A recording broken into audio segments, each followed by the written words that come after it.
ඒ දේශනාව සූදානම් කරන එකේ අපි ඉන්නේ. ඉතින් අද අපි බලන්නට යන්නේ මේ කරුණුත් එක්කම the use of patterns රටාවක් රටාවල් භාවිතා කිරීම කතාවක නැත්නම් දේශනාවක රටාවල් භාවිතා කිරීම pattern මේක කොච්චර වැදගත් අපි ඒක ගැන දන්නේ නැති නිසා ඇත්තටම දේශකයෙක් කියලා කියනකොට හොඳ කතිකයෙක් වෙන්න ඕන කතා කරන්න පුළුවන් කෙනෙක් බලන්න පවුල්තුමා රෝමයේ අධිරාජ්‍යයට තමාගේ හයි කෝටේ ඇපිල් කරලා පස්සේ රජ කෙනෙක් යාව ගෙනල්ලා එයාගෙන් කතා අහනවා. මෙයා ගිහලා එයාක කතා කරපුවා මේ රජතුමා කියනවා පොඩ්ඩක් ඕන්න මේන මමත් ගැලවීම ලබන්න මේ මිනිස්සයා කතා කරපු කතාවට කියලා. එයාත් රෙඩි වුණා. හැමදාම පවුල්ගේ කතාව අහන්න කැමති වුණා. කවුද රජතුමා කියලා පස්සේ හොයාගෙන නම හොයාගන්න. හරිද? ඒ කියන්නේ හොඳ කතා දක්ෂතාවයක් පවුලට තිබුණා. මේක අපි වර්ධනය කරගන්න. දේශකයෙක් කිව්වම හොඳ කතිකයෙක් වෙන්න ඕන. අනේ මට කතා කරන්න දන්නේ නැහැ දෙවියන් වහන්සේ කරුණාවෙන් මම ඕන දෙයක් දොඩවනවා කට්ටියට ඒක ඇහෙනවා කිව්වනම් ඔයා හොඳ දේශකයෙක් වෙන්න බෑ. ඔයා එහෙම ඕන දෙයක් දොඩවන්නත් බෑ. ඔයා ඒක වර්ධනය කරගන්න ඕන. ඔයාගේ සිතුවිලි ඔයාගේ අදහස් හරි පිළිවෙලකට එක ටොක්ස් එකකට තියලා ඔයා පිළිවෙලට ගෙනියන්න පුරුදු වෙන්න ඕන. ඒ ගැන අවධානයෙන් ඉන්න ඕන. ඉතින් මේකෙදි ප්‍රධානම දේ මම කියන කාරණාව. මේක දේශනාවට පුළුවන්, ටීචර් කෙනෙක් හැටියටත් පුළුවන්. ඔබ හැම දෙයකම ඔබ දැනගන්න ඕන. ඔබ කරන මේ ඔබ කියන මේ පණිවිඩය මතකේ තබා ගැනීමට අපි භාවිතා කරන ක්‍රමවේදයක් තමයි patterns කියන්නේ රටාවල් කියන්නේ. මම මේ රටාවල් කියන තැනට යන්නට කලින් බයිබලයත් රටානුකූලව ලියලා තියෙන පොතක් කියලා මම කිව්වොත් ඔයගොල්ලන් ඒක තේරුම් ගන්න පුළුවන්. රටාවකට තමයි බයිබලෙත් ලියලා තියෙන්නේ. බයිබලේ ගොඩාක් පරිච්ඡේදවල pattern එකක් තියෙනවා. රටාවක් තියෙනවා. උදාහරණයක් ඇටියට ගීතාවලි 119. අවධානයෙන් බලන්න 119 කොහොමද වගන්ති 8න් 8 වෙන් කරලා තියෙනවා නේ 119 පොඩ්ඩක් නිකන් පෙරලා බලන්නකො වගන්ති පද 8න් 8 වෙන් කරලා තියෙනවා ඒ 8න් 8 වෙන් කරලා තියෙන හැම එක එක පැසේජ් ඒ කොටසකටම හීබ්‍රු අකුරු 22කින් මුලේ ඉඳන් ඇලෙෆ් ඉඳන් තාව් වෙනකම්ම එහෙමම ඇලෙෆ් බේ ජිමෙල් කියලා ඔහොමම මේ අකුරු තමයි දීලා තියෙන්නේ 22ක් stanzas කියන්නේ කොටස් 22ක් සමන්විත පරිච්ඡේදයක්. ගීතාවල 119. මේ පැටර්න් එක. ඇයි දාවිත් එක පාවිච්චි කරන්නේ? මතකෙ තියාගන්න. අද යුදෙව්වන්ට මේක හරි මතකයක්. ඒ කියන්නේ මොනවද දන්නවද? ඒ හැම කොටසක්ම හේබ්‍රේව අකුරේ පළවෙනි අකුරය බෙදනවා. හරිද? පළවෙනි 8 තියෙන ඔයගලගේ සිංහල බයිබලෙත් ලියලා ඇති. අලෙෆ් කියලා ලියලා තියෙනනේ. ඒකේ අලෙෆ් අකුරත් ලියලා තියෙනවා. අලෙෆ්. ඒ කියන්නේ හීබ්‍රු අකුරු 24ම 22ම මෙතන ලියලා තියෙනවා. 22ම තියෙන අලෙෆ් බේතාව කවුරු වන්ට හීබ්‍රු හෝඩිය දන්නවද කියලා ඔතන ඔතනින් ගන්න. හීබ්‍රු හෝඩිය එතන තියෙනවා. ඔයගොල්ලන් කියාගෙන යන්න පුළුවන්. හරිද? ඒක 119. මේක පැටර්න් එකක්. මේකේ අලෙෆ් කියලා උදාහරණයක් ඇටියට මේ මතක තියාගන්න. අලෙෆ්. අලෙෆ් කියලා පටන් ගන්න කොටසක් තියෙනවානේ. හරියට පද 8යි තියෙන්නේ. මේකේ හැම පදයක්ම පටන් ගන්න පළවෙනිම අකුර අලෙෆ්. පැටර්න් එක. හැම පදයකම අපි සිංහලෙන් අපිට පරිවර්තනයක හොයාගන්න බෑ. හීබ්‍රු පරිවර්තන අපි බලනකොට අලෙෆ් කියලා වෙන් කරපු මේ පද 8 හැම වචනයක්ම 1 2 කියලා පටන් ගන්න හැම වචනයක්ම පටන් ගන්නෙත් අලෙෆ් වලින්. ඒ වගේම බෙත් කියන පදේ දෙවෙනි අකුර මේකේ මේ කොටස් වල පටන් ගන්න හැම පදයක්ම පටන් ගන්නෙ හරියට ආයන්නෙන් පටන් ගන්නවා ඊළඟට ආයන්නෙන් පටන් ගන්නවා. මේ වගේ. හරි පිළිවෙල ස්ටැන්සස් එකක් තියෙනවා. රටාවකට යනවා. මේක තව ගොඩක් පැටර්න් තියෙන 119 අපි ඒක ටයිපොලොජි වල බලමු. එතකොට මේ මොකද්ද මේ පැටර්න් කියලා කියන්නේ දෙයක් මතකේ රඳා තියාගන්න උදව් කරන දෙයක්. මතකේ තියාගන්න පුළුවන්. ගීතිකා මතකේ තියාගන්න පුළුවන්. අපේ දෙමළ ගීතිකා ගන්නකොට ෆාදර් බර්ක්මන්ස් කියලා කෙනෙක් ඉන්නවා. ළඟදී මම ඉන්දියාවට ගිය වෙලාවේ ආව හම්බ වුණා. කෙලින්ම. මේ ෆාදර් බර්ක්මන්ගේ ගීතිකා හරි පුදුම මේව ගොඩක් සිංහලෙන් පරිවර්තන කරලා සිංහල අය ගායනා කරන මේකට දන්නේ නැහැ මේ ගීතිකා ෆාදර් බර්ක්මන්ද කිව්වේ කියලා දන්නේ නැහැ. හිතාගෙන අපි ලංකාවේ ඉන්න වැද්ද තමයි මේ ගීතිකා හදලා තියෙන කියලා හිතාගෙන ඉන්නවා. ඔක්කොම ෆාදර් බර්ක්මන් හදපු ගීතිකා. හරිද? මේ එයාගේ හදපු ගීතිකා 500ක් 600ට වැඩි තියෙනවා. ඒ ඔක්කොම කොපි කරලා මේ ගායනා කරනවා මේ උදාහරණයක් මම මෙහෙම කිව්වොත් රජ කරන්න ආත්මය යනනේ. පූජා වෙන්න ඔක ෆාදර් බර්ක්මන්ගේ ගොඩාක් පරණ ගීතිකයක්. හරි. මෙයාගේ හැම වචනයක්ම මෙයා ගන්නෙ බයිබල් පදවල. මෙයා ගීතිකාවට ගීතිකා පොතක් හදලා තියෙනවා. ඒ ගීතිකා පොත බයිබලයක් වගේ පාවිච්චි කරන්න පුළුවන්. ඒ දන්නවද? හැම පදයකටම ළඟ වචනේ ලියලා තියෙනවා. හැම පදයකම ළඟ කියන්නේ ස්වාමින් මාගේ රක්ෂස්ථානය. මේක ෆාදර් බර්ක්මන්ගේ ගීතිකාවක්. හරිද? යෙහෝවා රාෆා. මට සුව දෙන දෙවියද. මේ ගීතිකාව ඔක කිව්වට පස්සේ මොකද්ද මතක් වෙන්නේ? දෙවියන් වහන්සේගේ හැම නාමයක්ම ඒකේ අර්ථයක්ම ඔබ දන්නවා. මේ ගීතිකාව ඔබ කියන්න පටන් ගත්තා. එතන පොඩි කාලේ මම දෙවියන් වහන්සේගේ හැම නාමයකම අර්ථය දැනගත්තේ මේ ගීතිකාව. යෙහෝවා නිසි මට ජය දෙන දෙවියද. මේ මොකද්ද? පැටර්න් මේවා මතකේ තබා ගන්න භාවිතා කරන ක්‍රම. එතකොට ඔබගේ දේශනාවේ වැදගත් පණිවිඩය සෙනග මතකේ තියාගන්න ඔබ පැටර්න් පාවිච්චි කරන්න අවශ්‍යයි. පැටර්න්. සමහර පැටර්න් මම කියනවා ඊට පස්සේ බයිබලයේ ලියලා තියෙන පැටර්නුත් අපිට හොයාගන්න පුළුවන්. උදාහරණයක් ඇටියට විලාප ගී ගත්තොත් 1:4 දක්වා පරිච්ඡේද මේ පැටර්න් එකක් පාවිච්චි කරනවා එරේමියා. නිකම් ඔන්න ඔහෙ ලියාගෙන ගියේ නෑ බයිබලේ. They use the patterns. හැම වචනයක් පිටිපස්සේ තව කෝඩ් එකක්, තව අකුරක් යනවා. බයිබල් කෝඩ් කියලා සොයා ගැනීමක් තියෙනවා. ඒකේ අකුරු 3න් 3ට එන හීබ්‍රු අකුරු එකතු කරලා 3 වැඩි කියලා යනකොට හිට්ලර්ගේ නම එනවා. නාසි ජර්මන් එනවා.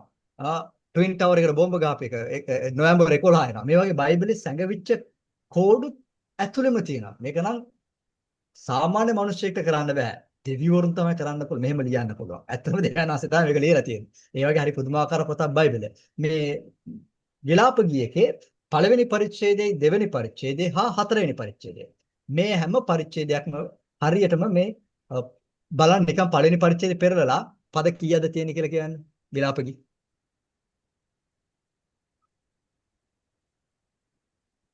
22යි. 22යි. විලාප ගී පළවෙනි පරිච්ඡේදේ පද කීයද තියෙන්නේ 22යි. 22යි. දෙවෙනි පරිච්ඡේදේ 22යි. හතරවෙනි පරිච්ඡේදේ ඒ මොනවාද? ඒ හැම පදයක්ම පටන් ගන්න හීබ්‍රු අකුරේ මුල් අකුර කියන්නේ අලෙෆ් ඉඳන් තාව් වෙනකම්ම හරියට පිළිවෙලට මේ හැම පදයක්ම පටන් ගන්නවා. It's a pattern.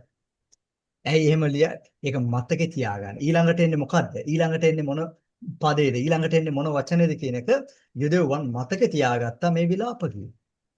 හැබැයි මෙතන වෙනසක් වෙනවා තුන්වෙනි පරිච්ඡේදය. තුන්වෙනි පරිච්ඡේදය කීයක් තියෙනවද? 66ක් තියෙනවා. 66ක්. 66ක් වෙන 22 ඒවා කීයක් එන්න ඕනද? 3යි. 3යි. 66ක් වෙන 22 ඒවා 3ක් එන්න ඕන. ඒ කියන්නේ අලෙෆ් එකෙන් පළවෙනි අකුරෙන් පද 3. බෙත් එකෙන් පද 3. ගිමෙල් එකෙන් පද 3. මේ වගේ දිගටම හැම අකුරකම පද 3 3 3 3 ලියලා තියෙනවා. හරි. දැන් එතකොට හිතලා බලන්න මට හීබ්‍රු දන්නවා නම් මම විලාප ගී පොතේ හතරවෙනි පරිච්ඡේදය හරි දෙකේ හරි කියනකොට ඒකේ නිකමට පස්වෙනි පරිච්ඡේදයේ පහ කියලා කියන්න ඕනේ නෑ. ඒ පදේ කියනකොට මම කියනවා මේක කීවෙනි වචනේද කියලා මට කියන්න බෑ. ඒක පටන් ගන්නෙ කයන්නේ. එතකොට මම දන්නා කයන්න අක්ෂර හෝඩිය අනුව කයන කොතන තියෙන කියලා මම දන්නවා. අයන ආයන්න ඈයන්න ඔන්න ඈයන්නේ පටන් ගන්න මම දන්නා ඒක තුන්වෙනි පදේ මේක කියන්නේ කියලා මම දන්නවා. memorable මතකේ තියාගන්න. පැටර්න් එකක් යූස් කරලා තියෙනවා. තවත් උදාහරණයක් මේ පැටර්න් වලට හිත උපදේශ 31 වෙනි පරිච්ඡේදය 10 ඉඳන් 31 දක්වා 31 10 ඉඳන් 31 දක්වා බලන්න 10 වෙනි වගන්තිය ඔයගොල්ලන් සිංහල පරිවර්තනයේ මොනවාරි මාතෘකාවක් දාලා තියෙනවද වෙන් කරලා හිත උපදේශ 31 මොකක්ද මේ මාතෘකාව? රජ කෙනෙකුට අවවාද. කියන්නේ සිස්ටර් රජ කෙනෙකුට අවවාද. හෙලිකොප්ටරයක් යනවා සද්ද ඇහෙන්නේ. රජ කෙනෙකුට අවවාද. හරි. තව සිස්ටර්ගේ හෙඩ්සෙට් එක මොන ප්‍රශ්නයක් කරේ? කවුරු කියන කමන්න? රජ කෙනෙකුට අවවාද. හරි නට ඉන්න නෑ මගේ තමයි ප්‍රශ්නේ. දැන් සුනේත්‍ර සිස්ටර් වා කියන්න. මගේ තමයි ප්‍රශ්නේ තිබිලා තියෙන්නේ. රජ කෙනෙකුට අවවාද. රජ කෙනෙකුට අවවාද. හරි. 31 10 ඉඳන් 31 රජ කෙනෙකුට අවවාද. ගුණවන්ත ස්ත්‍රී. ගුණවන්ත ස්ත්‍රිය. ඒකනේ. 31 10 ඉඳන් 31 ගුණවන්ත ස්ත්‍රිය. හරිද? ගුණවන්ත ස්ත්‍රිය මේක මතක තියාගන්න ඕන නිසා බලන්න ගුණවන්ත ස්ත්‍රිය මතක තියාගන්න මෙතන මොකද කරලා තියෙන්නේ? අලෙෆ් ඉඳන් තාව් වෙනකන් හරියටම පද 22 පිළිවෙලට ලියලා තියෙනවා. ගුණවන්ත ස්ත්‍රිය මතක තියාගන්නවා ආයන්න මතක තියාගෙන ඒ විදිහට පිළිවෙලට මොකෙන් පස්සේද කෝක දෙන්නේ කියලා හරිය පිළිවෙලට මතක තියාගන්න ලියලා තියෙනවා. පැටර්න් බයිබලේ බලන්න බයිබලේ ලියපු අය නිකම් ඔන්න ඔය දොරවලගේ දේ ඒගොල්ලෝ හරියටම ටාගට් කරා ප්‍රේක්ෂකයාට අහන කෙනාව මතකේ තියාගන්න ගොඩක් උත්සාහ. මතකේ තියාගන්න ඒ දේ ගොඩක් උත්සාහ කරා. මේක වටිනවා. ආරම්භයේදී නෙවෙයි ඔබ ගුරුවරයෙක් වෙනකොට ඔබ දේශකයෙක් කෙනෙකුට ඔබගේ අවධානය මේගොල්ලෝ මේක මතකේ අරන් ගෙදර ගෙනියන්න. මේක තමයි වැදගත්ම දේ. මම ඉතිහාසය උගන්වගෙන හිටියා මේ වැල්ලම්පිටියේ මේ ඉස්කෝලේ එක ප්‍රයිවට් ඉස්කෝලේ එක සීනත් කියලා. මුස්ලිම් මැනේජ්මන්ට් එකක්. ඉතින් මේකෙදි හරි ප්‍රශ්නේ මුන්ට මොනවද මතකේ තියන්නේ නැහැ සර් කියලා තමයි මට කියන්නේ. මම කියන්නේ උගන්වුවාන් පස්සේ මේ මිනිස්සුන්ට කතාවක් වගේ ඔක්කොම දානවා. ඒ කතාව පැටර්න් එක වගේ මුළු ඉතිහාසෙම ඒගොල්ලන් පාඩමේ තියෙන ඉතිහාස හොඳට මතකේ තියෙනවා. මම මේගොල්ලන්ට යූස් කරා පැටර්න්ස්. එක එක රජතුමාගේ නම මුල අකුරේ ඉඳන් ඊළඟ රජතුමා නමේ මුල අකුර මතකේ තියාගෙන අපි මතකේ තියන මොනවාද මොකක්ද අපේ දිසාවන් මතක තියාගෙන ගීතිකාවක් තියෙන සින්දුවක් තියෙනවා මතකනේ පොඩි කාලේ මතක් කරන දිසාවන් මතක තියාගන්න අත්ත බිඳේ පය බුරුලෙන් තබා වරද මොකක් හරි එකක් තිබ්බනේ මම මතකයි හිටියේ හරි ගීතාවලිය 9 ඕකේ ගීතාවලිය 9 10 25 රෙකෝඩ් එකෙන් හරි ගන්න ගීතාවලිය 9 10 25 34 37 111 112 ගීතාවලිය 9 10 25 34 37 11 12 145 මේවා තව ඇක්‍රෝස්ටික්ස් කියලා අපි මේකට කියන්නේ මේ ක්‍රමවේද ඇක්‍රෝස්ටික්ස් කියන්නේ මුල් අකුරු වලින් මතකේ තියාගන්න ක්‍රමවේදයක් පැටර්න් එකක් යූස් කරනවා මේක එක ක්‍රමවේදයක් මේක එක ක්‍රමවේදයක් තව බයිබලේ තව ක්‍රමවේද තාම අපේ දේශනා අපි කරන්න යන ක්‍රමවේදෙට මම ආවේ නැහැ ඇයි ඒක ඉගෙන ගන්න ඕනේ සමහර කෙනා මම මේක ඉගෙනුවම කට්ටියන ඕව වුන්නේ නැහැ නිකන් මේ අපි බයිබල් දේශනා කරන්න යන නිකන් මේ ලෝකේ ප්‍රකාශ ගන්න යනවා කියලා මට කිව්වන් පස්සේ තමයි මම මේකට ආවේ නෑ මේක බිබ්ලිකල් බයිබලේ මේ පැටර්න් පාවිච්චි කරලා තියෙන නිසා තමයි මම අර පැටර්න් ගැන කතා කරන්නේ ඒ නිසා අපිට ඇහුන්නේ නැහැ මුකුත් අපිට ඇහුන්නේ නැහැ ඕකේ කොතනින්ද ඇහුන්නේ නැත්තේ ඊට ඔබ දේශයේ පාස්ටර් කතා කරාට පස්සේ අපිට ඊට පස්සේ මුකුත් ඇහුන්නේ නැහැ තව අනිත් කට්ටියටත් එහෙමද පාස්ටර් හොඳට ඇහුනේ හොඳට ඇහුණානේ ඕකේ ඔයාලා සිග්නල් එකේ ප්‍රශ්නයක් වෙලා හරි අපි රෙකෝඩ් එකෙන් බලාගමු තව ක්‍රමවේදයක් තියෙනවා මේකට අපි කියන්නේ ස්ට්‍රක්චරල් මෙතඩ් කියලා නැත්නම් පැටර්න් කියලා. ඒ කොහොමද නම් උදාහරණයක් ඇටියට උත්පත්ති 6 ඉඳන් 9 වෙනි පරිච්ඡේද මේ පරිච්ඡේදවල මෙහෙම කියමු A B C D හරිද A B C D ඊට පස්සේ මැද නිකන් හිස්තනක් ඒ කියන්නේ මැද සමානකමක් තියෙන ආපස්සට D C B A පල්ලෙහා ඉඳන් උඩට යනවා. උඩ ඉඳන් පල්ලෙහාට ඇවිල්ලා D එකෙන් අතර වෙලා ආපස්සට D C B A කියලා යන ක්‍රමයක් තියෙනවා. මේකට මේ ක්‍රමය උත්පත්ති 6 වෙනි පරිච්ඡේදයේ දීලා තියෙනවා. කොහොමද කිව්වොත් 6 ඉඳන් 9 දක්වා ඒ කියන්නේ මෙහෙමයි. A පටන් ගන්නෙ කොහොමද? නෝවා සහ නෝවාගේ පවුල. B පොළොව විනාශ කරන්න යනවා. C නැවට ඇතුල් වෙන්න කියනවා. D ජලය පොළවේ වසා ගත්තා. සෙන්ටර් මැද දෙයක් වෙනවා දෙවියන් වහන්සේ නෝවාව මතක් කරා. මේක A B C D E නැත්නම් මැද. ඕකේ. දැන් ආපස්සට D C B A කියලා යන්න යනවා. ඒ කොහොමද? ආපස්සට D කියලා ආපහු යටින උඩට යනවා. මොකද්ද? ජලය සිඳී ගියා. 8 2 ඉඳන් බලනකොට ජලය සිඳී යනවා. ඊළඟට නැවෙන් එළියට එන්න කියනවා. අතන ජලය ආවා. මෙතන කියන්නේ මැදේක මොකද්ද නෝවාව දෙවනන්සේ නැවත මතක් කරා නෝවාව සහ පවුල දෙවනන්සේ නැවත මතක් කරා ආපහු D එනවා වතුර පොළොවට එන්න යනකොට වතුර පොළොවෙන් නැති සිඳෙනවා ඊළඟට පොළොව විනාශ කරනවා කිව්ව තැන මෙතන ආපසර කියන පොළොව ආයෙ විනාශ කරන්නේ නැහැ කියලා කියනවා ආපසර A එකට යනවා නැවත givisුමක් කර ගන්නවා උඩ ඉඳන් පල්ලෙහාට ආයෙ පල්ලෙහාට යනකොට මේක පැටර්න් එකක් බයිබලේ තියෙනවා දේශනාකාරය 3 1 ඉඳන් 8 ලියා ගන්න දේශනාකාරය 3 1 ඉඳන් 8 මේකේ පැටර්න් එක පස්සේ හොයාගෙන ඔයාලා මාක් කරගන්න වෙලා නැති නිසා දේශනාකාරය 3 වෙනි පරිච්ඡේදයේ 1 ඉඳන් 8 මෙතන ඔයගොල්ලන් බැලුවා නම් හැම දෙයකටම කාලයක් තියෙනවා කියලා පටන් ගන්නවා හැම දෙයකටම කාලයක් තියෙනවා කියලා මෙතන මොන දේවල්ද කියලා කියනකොට කාරණා 14ක් තියෙනවා ඒ කියන්නේ යුගල පද 14ක් තියෙනවා එකින් එක විරුද්ධ යුගල පද 14ක් තියෙනවා ඒ කියන්නේ පද 28ක් පද 28ක් තියෙනවා. යුගලව 14ක් තියෙනවා. ඒ හැම එකක්ම එකින් එක ඔපොසයිට්. එකින් එක විරුද්ධයි. උදාහරණයකට මරණයට කාලයක්, ඉපදීමට කාලයක්, මරණයට කාලයක්. හිටවන්න කාලයක්, උදුරන්න කාලයක්. මේ වගේ එකින් එක හාත්පසින් විරුද්ධ යුගල පද 14ක් තියෙනවා. සම්පූර්ණයෙන්ම 28ක් තියෙනවා. මේක පැටර්න් එකක්. අද ගොඩක් අපිට මේක මතක තියාගන්න හේතුව තියෙනවා. yes මේක පැටර්න් එක. ඒක පැටර්න් එකක්. තව කෝකෙන්ද බලන්න දානියේගේ පොතෙන් අපි බලමු. මේ ABCD කියන එක දානියේගේ පොතෙන් බලනවම දානිය පළවෙනි දෙවෙනි පරිච්ඡේදය ඉඳන් හත්වෙනි පරිච්ඡේදයේ දානිය මේ විදිහට එක පාවිච්චි කරනවා. දානිය දෙක පටන් ගන්නෙ කොහොමද? රාජ්‍යවල හතරක් සම්බන්ධ දර්ශනයක්. 3 ශුද්ධ වූ සෙනග දෙවන් වහන්සේ බේර ගන්නවා. ගිනි උදුනේ බේර ගන්නවා. 4 දෙනෙක්ව. හතරවෙනි පරිච්ඡේදය කතා කරනවා රජතුමා දෙවන් වහන්සේ ඉදිරියේ තමාව යටහත් කරගත් එක. ආපසර 5. 5ට ආපු මුලින්ම පටන් ගන්නවා. 5 මොකද්ද කියන්නේ? පල්ලෙහාන උඩට යනවා. රජ බෙල්සසාර් කියන කෙනා තමාව යටත් කරගන්න එකෙන් පටන් ගන්නවා 5. 6 සිංහ ගුවාවෙන් ඇදලිවන්තව දෙවන් වහන්සේ බේර ගන්නවා. ආය 7 නැවත සැරයක් රාජ්‍යවල හතරක් ගැන දර්ශනය. බලන්න රාජ්‍යවල හතරෙනි දර්ශනේ පටන් ගන්නවා. 7 වෙනි පරිච්ඡේදයේ ඒ දර්ශනේ ඉවර වෙනවා. පැටර්න් එක. ඒ විදිහටම පැටර්න් එක යනවා. හරි. මේවයි මම කිව්වේ බයිබලයේම පැටර්න් එකක් ඇතුව ලියලා තියෙනවා නම් ඔබගේ දේශනාවට පැටර්න් එකක් අවශ්‍යයි කියන්නේ ලෞකික දෙයක් නෙවෙයි. මේක ඔබගේ පණිවිඩය අනිත් අය මතකේ තියාගන්න කරන උදව්වක්. හරි. පළවෙනිම පැටර්න් එක. අපි බලන්න යනවා පළවෙනිම පැටර්න් එක මොකද්ද? මේකට අපි කියන්නේ ඉංග්‍රීසියෙන් alliteration කියලා අපි කියනවා. alliteration. ඒ කියන්නේ එකම මුල් අකුරු හෝ ශබ්දය යෙදීම.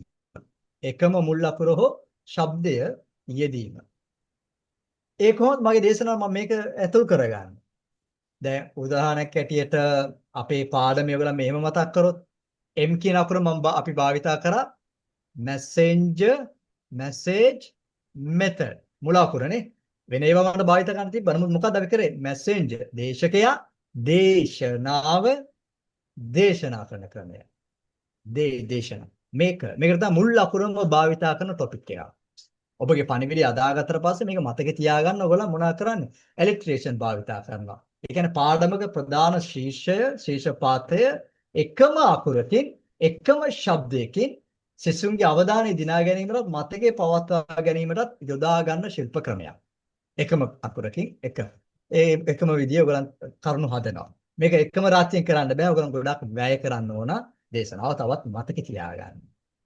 එතකොට මෙගන්න මේක නෝට් එකක් දුන්නා මේ නෝට් එක ඒගොල්ලන්ට තියෙනවා. ඉතාල වැදගත්. මගේ පල්ලියේ මම කාලයක් කරපු දේ තමයි දේශනා කරනකොට දේශනාවට කලින් නෝට් එකක් හැම කෙනාම අතර දානවා. කලින් මම දේශනාව සූදානම් කළා පොඩි නෝට් එකක්. පොඩි නෝට් එකක් එදා දිනේ ටයිටල් එක දාලා බයිබල් පද ටිකක් දාලා කී නෝට් ටික හදලා print කරලා තියෙනවා. දේශනාව පටන් ගන්න කලින් හැම කෙනා අතර මේක යනවා. ඒකනම් බයිබලේ පෙරලන්නත් ලේසි. අවධානය දෙන්න පුළුවන්. මේක බලාගෙන ඉන්න ඊළඟට මොකක්ද එන්නේ කියලා අවධානයෙන් ඉන්නවා. ගියාට පස්සේ මේක අරගෙන ගෙදරටත් යනවා. තරගයක් තිබ්බා අවුරුද්දේ අන්තිමේදී මේ හැම නෝට් එකක්ම අතේ තියාගෙන ඉන්නේ කවුද? ඒ කියන්නේ හැමදාම පල්ලියට ආපු කෙනා. එයා ගාව තමයි හැම නෝට් එකක්ම අතේ තියෙන්නේ. ඒ අර්ථයක් ගන්න. මේ ක්‍රමවේදයක් අපි ගෙනිච්චා. හැබැයි මේක එක රාත්‍රියෙන් එක දවසෙන් කරන්න බෑ. ඔබ කාලේ ගත කරන්න ඕන ඔබගේ දේශනාව සකස් කරන්න. උදේ නැගිටලා රැට දේශනාව දාගත්තා කතා කරා කියන්නේ ඔයා දේශනා කරන්න යන්න පුළුවන්. බත් ඔයා ගොඩක් කල් රඳා පවතින්න බෑ. රඳා පවතින්න බෑ. ඕකේ.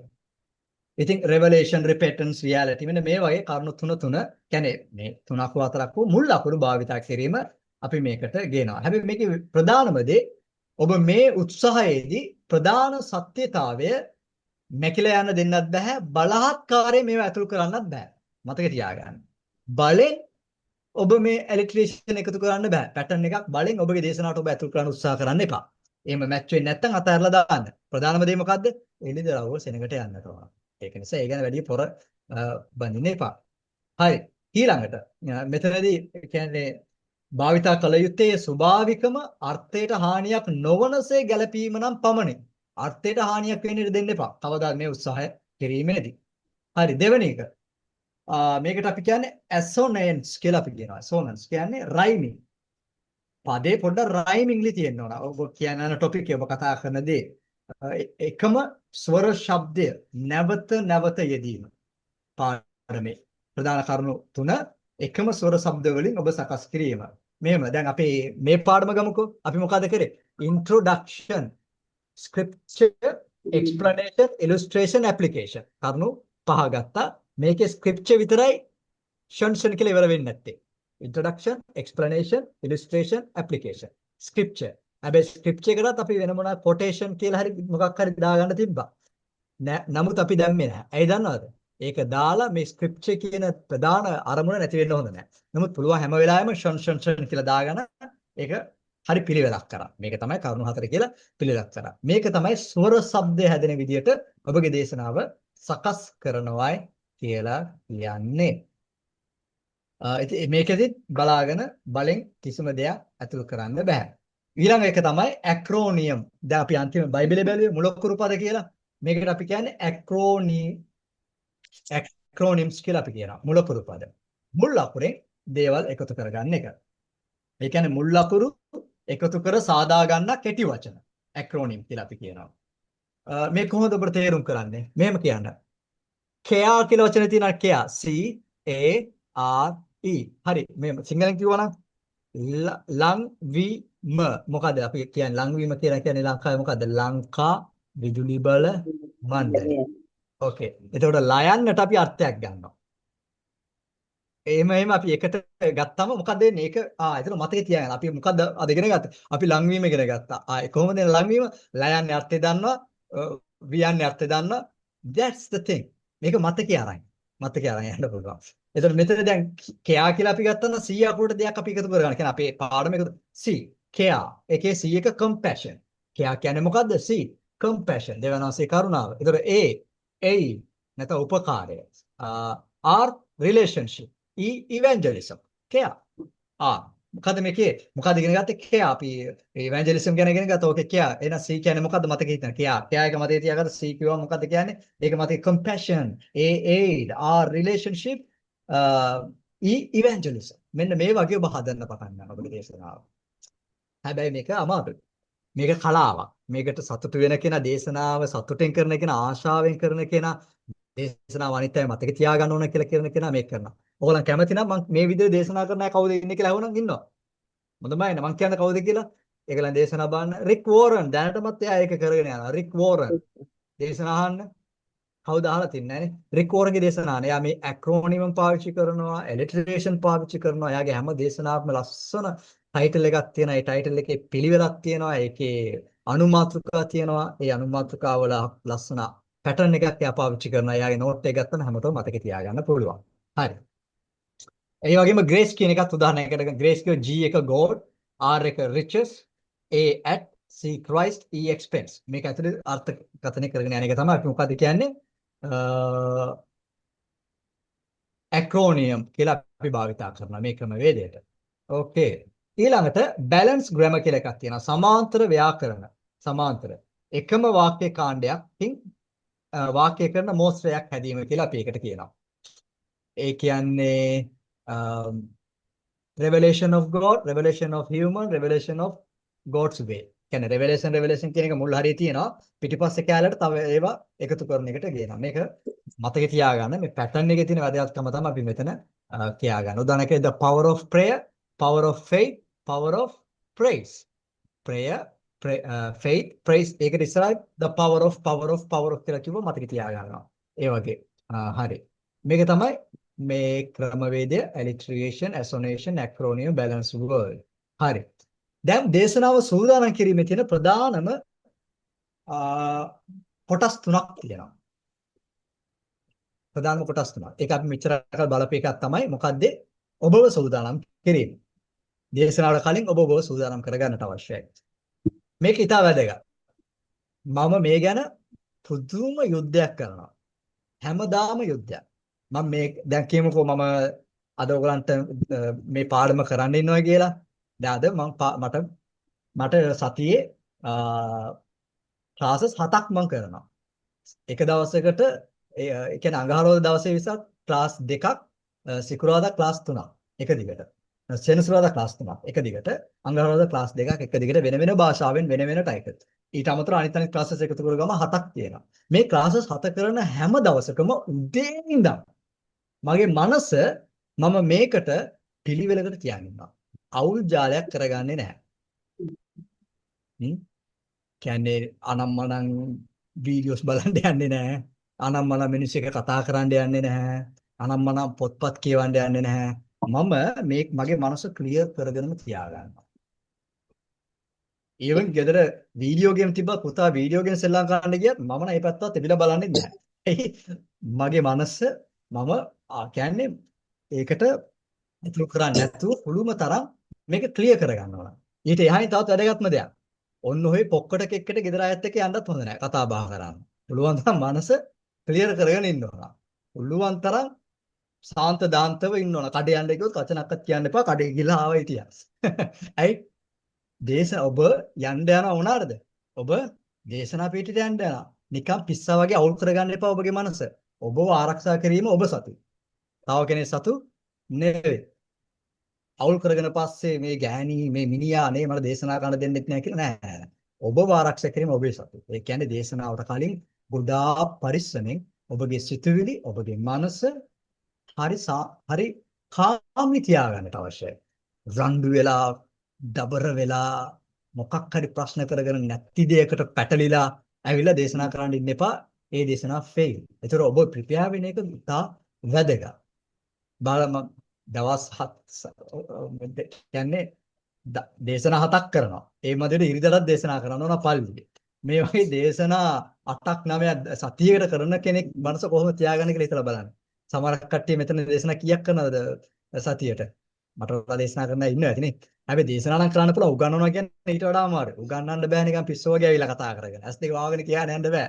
පිළිවෙලක් තියෙන්න ඕන. මොකද්ද ඔයා කතා කරේ? මොකද්ද ඔයා කතා කරන්න යන්නේ? මොකද්ද කියන්නේ? පිළිවෙලක් තියෙන්න ඕන. මේක ඒ නිසා ප්‍රිපෙරේෂන් එක දේශනාවට කලින් ඔබගේ මනස ආරක්ෂා කිරීම ඉතා වැදගත්.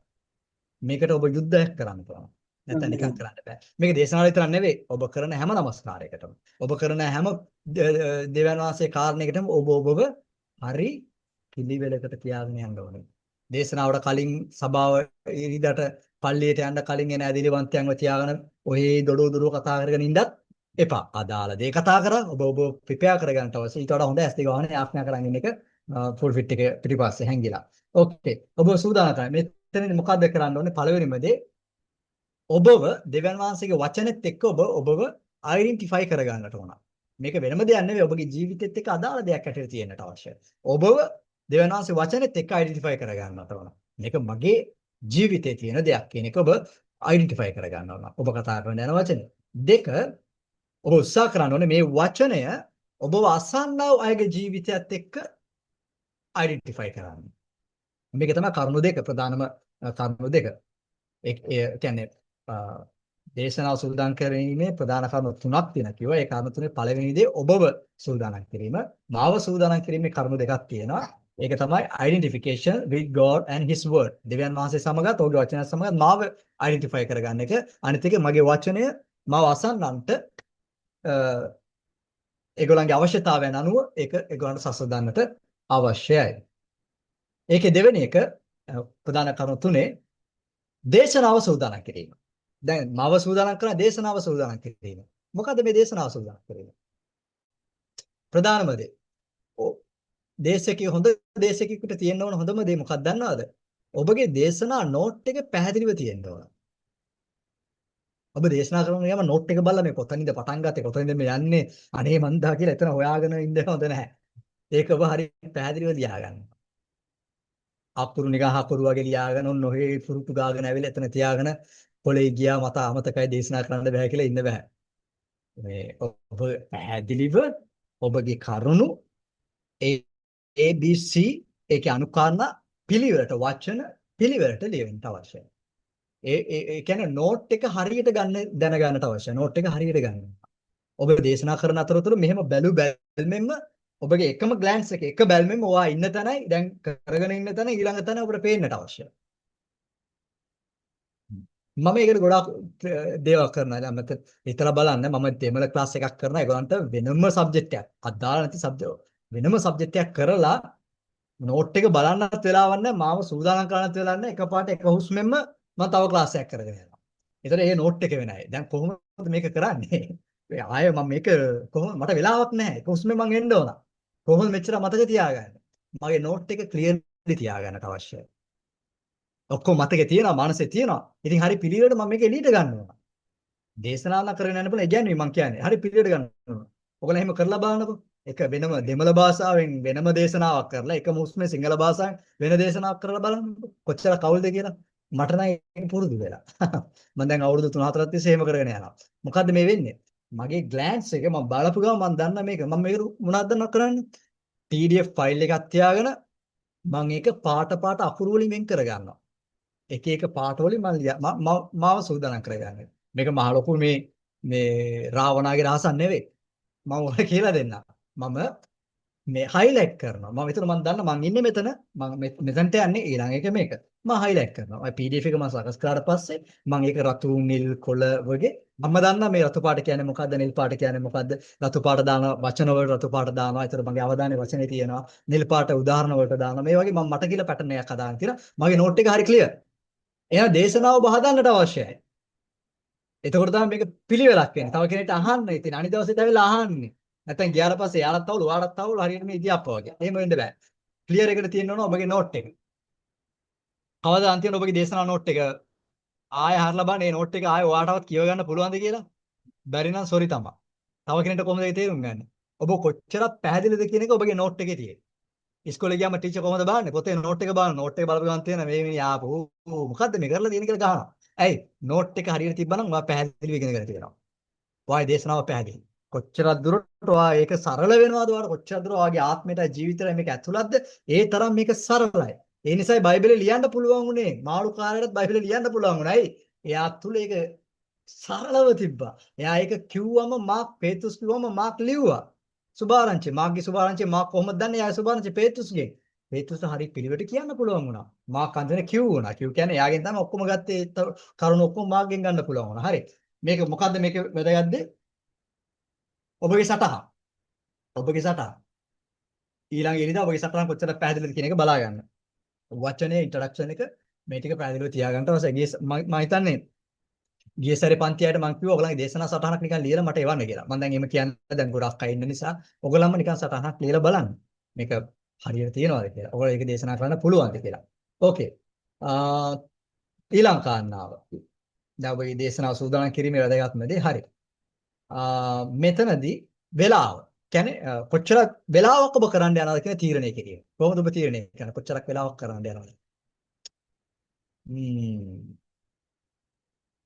දවසක් දේශකයෙක් කතා කරාලු අපේ පල්ලියට එන්න පාස්ටර් දේශනා කරන්න නිරහර යාඥාවක් දේශනා කරන්න ඉන්නේ කියලා. මෙයා හොඳට සූදානම් වෙලා හොඳ වචන බයිබල් පද හොඳට නන්දි සූදානම් වෙලා ඇවිල්ලා බැලුවා නම් හිටියේ 100 දෙනෙක් ඉන්න තැනක බැලුවා නම් හිටියේ 15යි 16යි. කියන්නේ විතරත් අඩු පිරිසක් හිටියේ. ඒ වුණාට මෙයා කිව්වා නෑ ඔය පොඩි දෙනෙක් හිටියත් මට ප්‍රශ්නයක් නෑ. මම සූදානම් වෙලා ආවේ 100 දෙනෙකුට. ඒ කියන්නේ මම මාර්ගාව ෆ්‍රයිඩ් රයිස් පාසල් 100ක් තියෙනවා. මම මේ සූදානම් කරලා ආපු ටික ඔයාලට දීලා යන්නේ කියලා කිව්වා. පැයක් විතර 20 දෙනාට දේශනා කරා. ඒගොල්ලන්ගේ තත්ත්වය කොහොමද දන්නවද? ඒ 15 දෙනා හරියට එකතු වෙලා පාසල් 100ක් ෆ්‍රයිඩ් රයිස් කෑවා වගේ. ෆ්‍රයිඩ් රයිස් පාසල් 100ම මේ 100 දෙනා කෑවා වගේ. මොකද්ද වෙන්නේ? ප්‍රමාණය අනුව ඔබගේ වේලාව අවධානය යොමු කරන්න. වේලාව අවධානය යොමු කරන්නට අවශ්‍යයි. කොහොමද මේක වෙන්නේ? ඒ කියන්නේ විනාඩි 2ක් 10ක් අතර කාලය අපි කියනවා නගෙට්ස් කියලා. විනාඩි 2ක් 10ක් අතර කාලය අපි නගෙට්ස් කියනවා. මේ කාලය ඉතා සුළු කාලයක්. මේක කොහොමද මේක තියෙන්නේ? මේක අපි මෙඩිටේෂන් වලට භාවිතා කරනවා. මෙඩිටේෂන් විනාඩි 10 විනාඩි 2ක් 10ක් අතර මෙඩිටේෂන්. අපි මෙනෙහි කරමු කියලා පැයක දේශනාවක් කරන්න බෑ.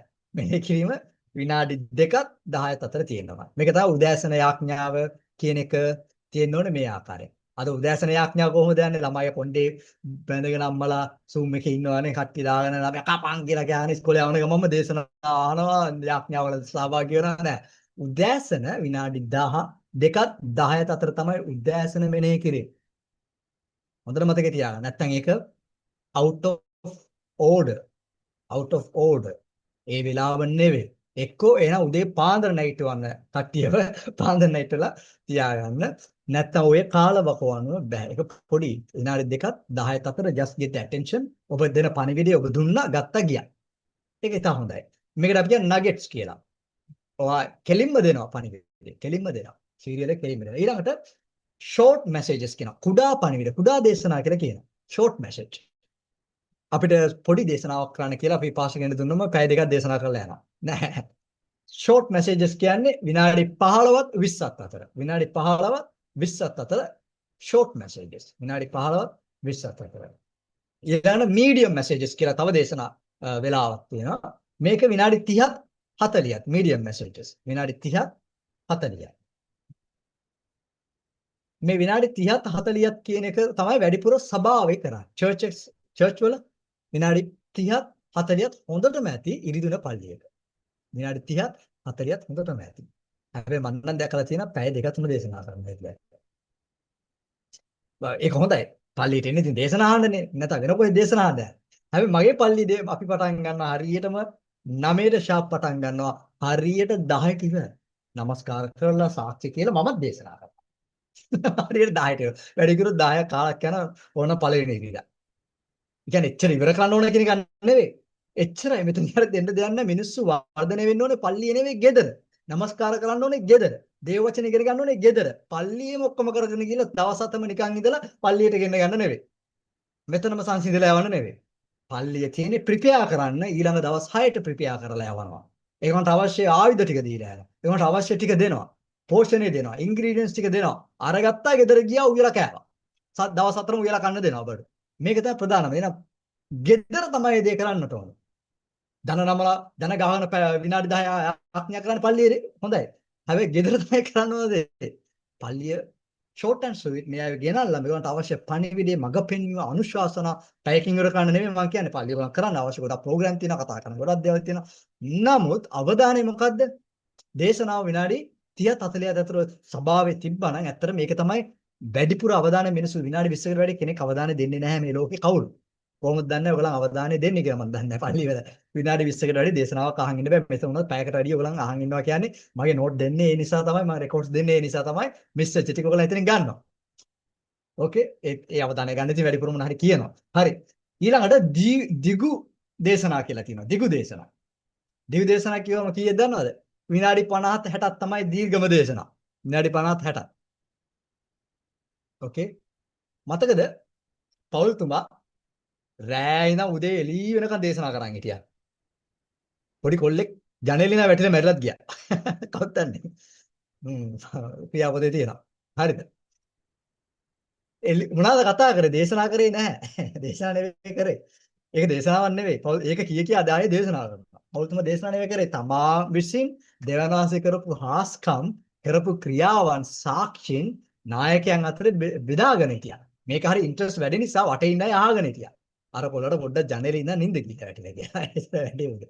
මේක කියලා ගොඩක් අය එළිය වෙනකන් දේශනා කරන්න උත්සාහ කරනවා නෑ.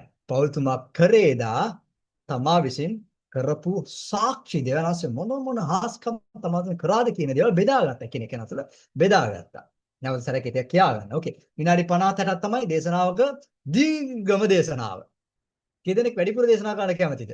ඔයගොල්ලෝ හිතන් ඉන්නවා වැඩිපුර දේශනා කරොත් තමයි හරියට දේශනා කරා කියලා. නෑ. ඒක එහෙම දෙයක් නෑ.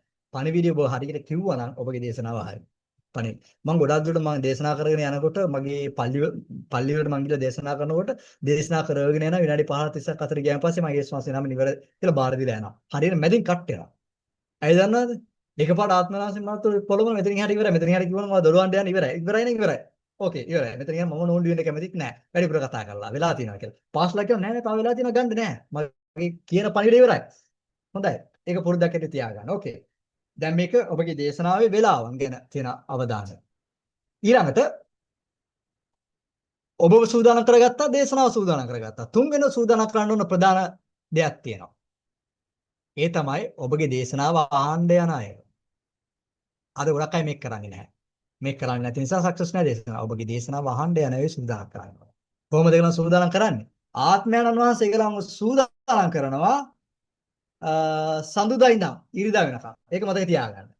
ඔබ ඉරිදා දේශනා කරන්න යනවා නම් සඳුදා ඉඳන් ඔබගේ පණිවිඩයට අනුව ආත්මයන් වහන්සේ අය සූදානම් කරමින් ඉන්නවා. ඔබ ආඥා කරන්න අවශ්‍ය වෙන්නේ. ඒ ඔබගේ සෙනගවද ඔබගේ රැළවද ශාස්ත්‍රයට බාර කරලා පණිවිඩෙත් බාර කරලා ඔබ ආඥා කරන්න අවශ්‍යයි. ආත්මයන් වහන්සේ පසු තලයේ කියන්නේ බෑග්ග්‍රවුන්ඩ් එකේ ඒ අයව ඔබගේ පණිවිඩයට අනුව සූදානම් කරනවා. මේක ඔබ මතක තියාගන්නට අවශ්‍යයි. මේක මත ඒ නිසා සමහරක් අය කියන්නේ පාස්ටර් ඔයා කතා කරේ අද මගේ ජීවිතේ වුණ දේවා කිව්වා. මට අවශ්‍ය දේවා කිව්වා. කොහොමද මේක වෙන්නේ? ආත්මය වාසේ ප්‍රිපෙයාර් කරනවා. ඒ ප්‍රිපෙයාරේෂන් එක වෙන්නව නම් මොකද්ද කරන්න ඕනේ? ඔබ යාඥා කරන්න අවශ්‍යයි. ඔබගේ සෙනගව දෙවනස සූදානම් කරන්න ඕනේ මේ පණිවිඩය වෙනුවෙන්. මේක ඒගොල්ලන් ජීවිතේට අදාළ වෙන්නට අවශ්‍යයි. එහෙම නැත්නම් ස්වාමීන් වහන්සේ උන්ගේ ජීවිතේට අදාළ පණිවිඩය මොකද්ද මම කතා කළ යුත්තේ කියලා ඔබ දෙවනසගෙන් අහන්න ඕන. මොකද්ද මම කතා කරන්නේ කියලා දෙවනසගෙන් අහන්න ඕන. ගොඩක් අය ප්‍රශ්නයක් තියෙනවා. ඇත්තටම දෙවනසේ කතා කරන්නේ මොකද්ද කියලා තේරෙන්නේ නැහැ නේ පාස්ටර්. මමත් කතා අහනවා කියන්නේ නැහැ. මට දැනෙන්නේ නැහැ. අන්තිමට මොකක් හරි කියලා යනවා. නැහැ. ඒක හරි තේරුම් ගන්න මෙහෙමයි.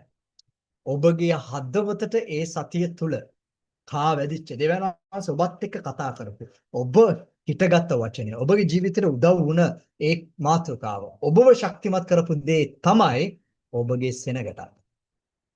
ඒකින් ඔයා එහෙම යන්න මෙපා. ඔබත් එක්ක ගනුදෙනු කරපු කාරණාවම තමයි ඔබගේ සෙනගත් එක්ක දෙවනස ඒ සතිය ගනුදෙනු කරන්නේ. So simple. තවත් අහගෙන ඉන්න එපා ස්වාමිනී අනේමත් නෑ.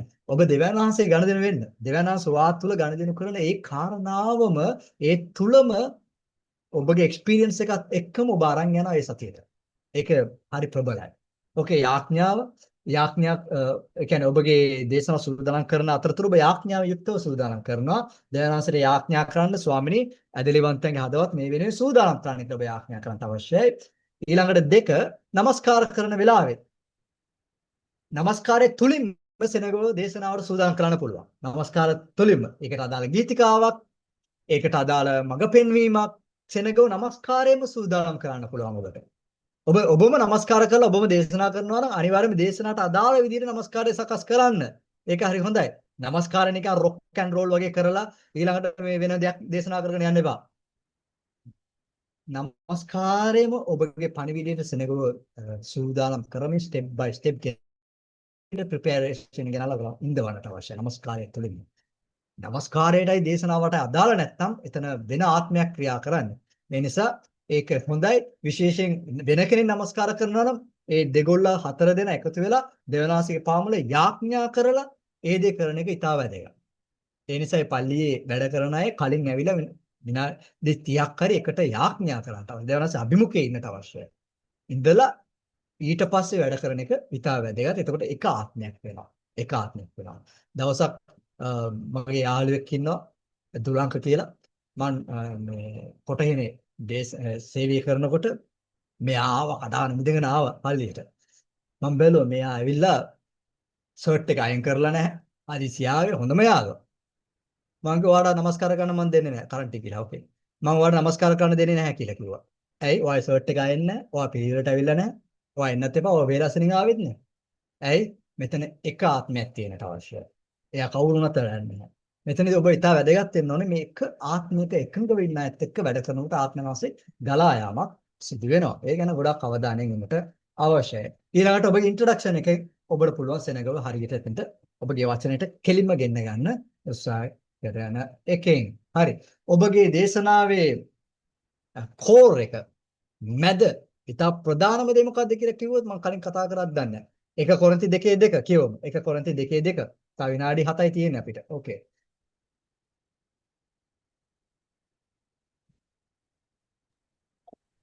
මක්නිසාද යේසුස් ක්‍රිස්තුස් වහන්සේ සහ උන්වහන්සේ කුරුසියෙහි ඇනගසනු ලැබූ බවත් මිස වෙන කිසිවක් නුඹලා අතරේ නොදැන සිටින්ට නියම කරගතිමි. යා එක දෙයක්. මේක තමයි ප්‍රධානම දේ. ක්‍රිස්තුස් වහන්සේ සහ කුරුසිය. මේක හැර වෙන ප්‍රධාන දෙයක් නෑ. අන්තිමට මේ අය අරන් යන්නේ කාවද? කාවද ගෙදර කියලා මතක් වෙන්නේ? සාද පාස් ලස්සන නැදන් හිටියා. පාස් හොඳ ඩාන්ස් එකක් දැම්මා. නියමයි. පාස් හොඳ ජෝක් එකක් කිව්වා. නියමයි. පාස්ට හොඳ අනාගත වාක්‍යයක් කිව්වා. නියමයි. ලෝකෙ පෙරලෙන්න යන්නේ. ආරය දිනන්න යන්නේ. මෙයා පෙරදෙන්න යන්නේ නෑ. ක්‍රිස්තුස් වහන්සේගේ දිව්‍ය පූජාවයි. යේසුස් වහන්සේ. මේක හැර එයා කිසිම දෙයක් ගෙනියන්න බෑ ගෙදරට. මේක තමයි මතකේ. core message is Jesus Christ. අපි කතා කරන මේ ඔක්කොම අන්තිමට ලං කරන්නේ යේසුස් වහන්සේට. අන්තිමට මේ මිනිස්සු පෙන්නන්නේ අපි යේසුස් වහන්සේට. අන්තිමට දෙවියන් වහන්සේගේ පණිවිඩය.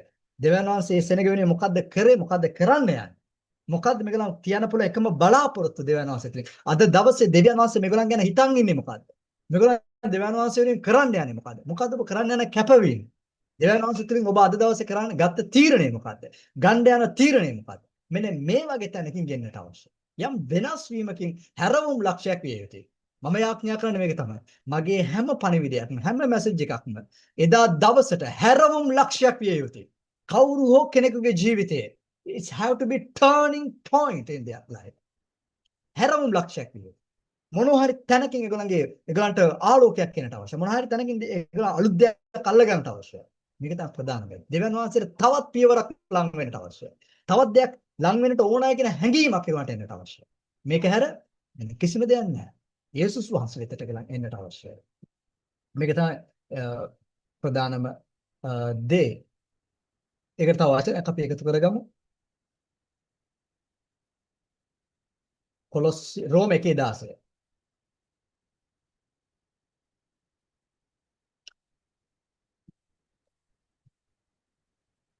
මක්නිසාද මම සුභාරංචි ගැන ලැජ්ජා නොවෙමි. අදහන්නා වූ සියල්ලන්ටම එනම් පළමු කොට යුදෙව්වාටද එසේම ග්‍රීකයාටද ගැලවීම පිණිස ඒ දෙවියන් වහන්සේගේ බලයව තිබෙන නිසාය.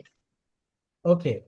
සුභාරංචි ගැන ලැජ්ජා නොවෙන්න. මොකද්ද මේ සුභාරංචි ලැජ්ජා කියන්නේ? ඒක දෙවියන් වහන්සේගේ බලයව තිබෙනවා. මොකක් සුභ? යේසුස් වහන්සේ ගැන කතා කරන එක බලය. ඔබගේ හැම දේශනාවකම එන්නට ඕනේ යේසුස් වහන්සේ. බයිබලයේ මුල ඉඳන් අවසන් දක්වා උන හැම සිදුවීමක්ම යේසුස් වහන්සේ ගැන තියෙනවා. මොක්ෂ දෙකක්. එකක් යේසුස් වහන්සේ ගැන කතා කරන්නේ. සර්පයා, ස්ත්‍රියගේ බීජය යේසුස් වහන්සේ. ආබ්‍රහම් ඊසාක පූජා කරනවා යේසුස් වහන්සේ. ආබෙල් ලේ හලනවා, ලේ කතා කරනවා යේසුස් වහන්සේ. හැම දෙයක්ම යේසුස් වහන්සේම තමයි. යේසුස් වහන්සේ තමයි හැම දෙයක් පිටිපස්සෙම තියෙන්නේ. මෝසස් යේසුස් වහන්සේ, මෝසස් චරිතය යේසුස් වහන්සේ.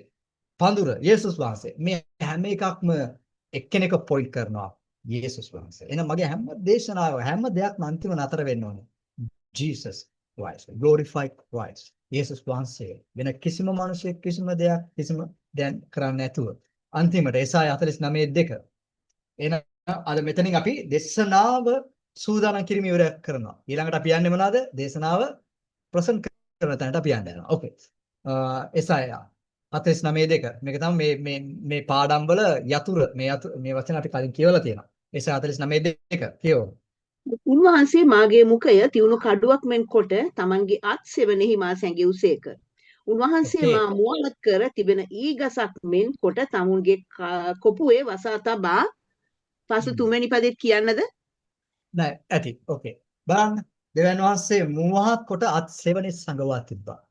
ඇයි මුවහත් කරලා අත් සෙවණේ සංගවලා තියන්නේ? හොඳට මුවහත් වෙලා ඔය හැකරකට තියාන හැම එකනක රණ්ඩු කරන්නද? නෑ. දෙවියන් වහන්සේගේ හස්තේ යටතේ ඔහුගේ අභිමුඛයේ ඔබ සැඟවිලා ඉන්නට අවශ්‍යයි.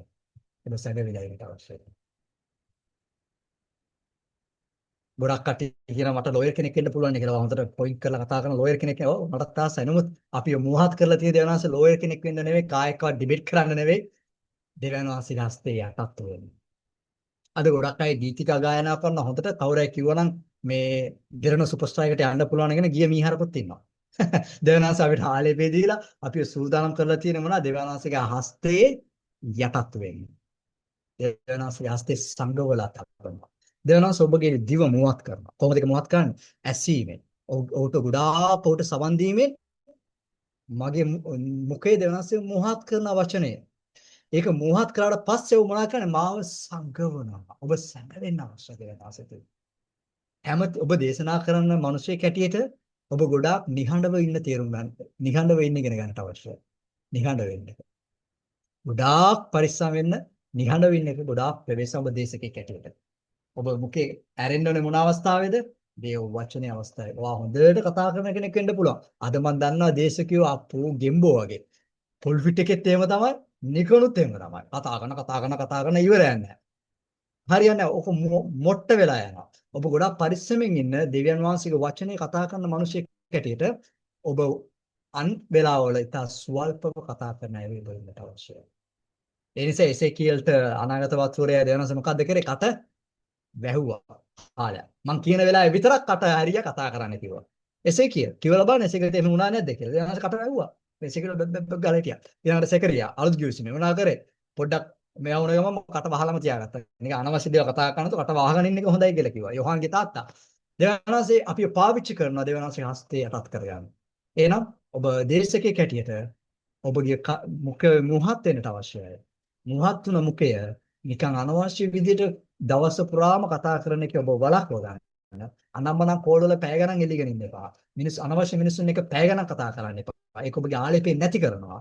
ඔබ ඒක රැකගන්න. රැකගන්න. යොහාන් අනාගත වස්තු කෙනෙක් හැටියට ඔව් යුදයාවේ වනාන්තරයෙන් ඔව් එළියට එන්න කලින් මොකද කරේ? කාලයක් සැඟවිලා හිටියා. එළියට ආපු ගමන් කතා කරේ ගැරන්ඩියනේ සර්පේනේ පොරව ගස් කපනවා නිරයට දානවා කතා කරා ගියා. එක දෙයක් කිව්වේ යේසුස් වහන්සේ දැක්ක ගමන් වැල්වට අරන් කිව්වේ නෑ මෙන්න ලෝකේ පාපය උසුලන ගැටලු පැටවා. very simple what he got. අද අපේ අයට අනාගත වාක්‍යයක් ආවම මොකද අපේ දඟර දානවා කැරකෙනවා උඩ පනිනවා ලයිට් දානවා කරන ඔක්කොම දේ කරනවා. He just introduced Jesus. Behold the Lamb of God. එච්චරයි. මේක ඉතාල වැදගත්. දැන් අපි ආශිර්වාද කරන සෙක්ව අපි යාඥා කළ අවසන් කරමු. නේ? ඕකේ. කවුද යාඥා කරන්නේ? ෆාදර් ගුණරත්න යාඥා කරන්නේ.